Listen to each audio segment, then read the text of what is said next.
Labvakar, jaunais Stokholmas latviešu amatieru teātris. Dženeta un Rudīte. Kāpēc šī izrāde? Tādēļ, ka uzrunājot režisoru, mēs izstāstījām, ko mēs vēlamies, kādas ir mūsu ieceres, kādas ir mūsu idejas, kādas ir mūsu vēlmes, un tad viņš atrada piemērotāko variantu, kas derētu visiem, lai visa grupa varētu būt iesaistīta. Mēs gribējām kaut ko mūsdienīgu, un tas noteikti ir mūsdienīgs. Nu, par ko tad ir šī luga? Tas ir parādīt, tas ir būs tik ļoti moderni un tik ļoti savādāk nekā mēs mēdzam spēlēt un uzvest. Bet, jā, izrāde ir par attiecībām. Tā ir sadzīve, tā ir ikdiena, tas notiek mums apkārt dienā.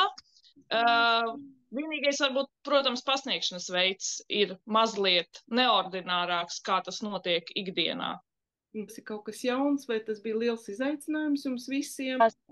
Mums bija šis liels izaicinājums, tāpēc, ka mums režisors ir profesionāls, un mēs neesam strādājuši iepriekš ar profesionālu, un kā arī viņš nav iepriekš strādājis ar amatieru teātriem. Līdz ar to tas bija izaicinājums gan mums, gan viņam, un viņš ar mums strādāja kā ar saviem profesionāliem darbiniekiem. Mums nebija nekādas atlaides. Nedēļas nogalēs nekas cits netiek plānots, kā tikai teātra mēģinājumi. Jā. Un tā kā mums režisors ir tik dinamisks, tad mums katrs mēģinājums ir kaut kas jauns, izspēles, kas ir izplānotas iepriekšējā mēģinājumā.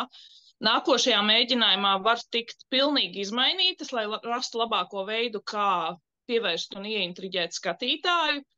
Un tas mums ir izaicinājums, un daudzas idejas top uz vietas mēģinājumā, un tiek mainītas scēnas un ainas, tiešām, lai tas būtu pēc iespējas saistošāk. Tu atklāji sevi kaut kādu jaunu šķautni? Spējams, jā.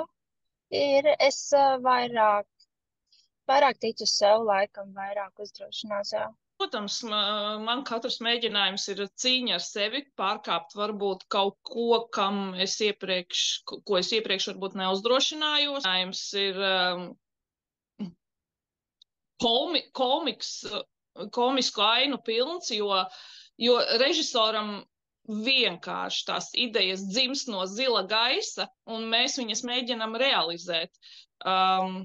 Un tas jau vien ir izaicinājums, jo tu esi iemācījies kaut kādu noteiktu ainu, tekstu, kustību, darbību, un nākamā mēģinājumā tas viss pilnīgi tiek samainīts, un pilnīgi tiek pārveidots savādāk, lai tas būtu pēc iespējas aizraujošāk skatītājiem.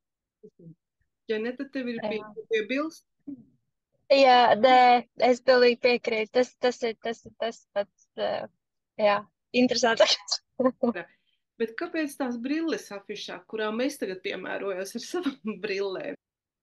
Tās saules brilles ir domātas tam, kam mēs viņas lietojam ikdienā.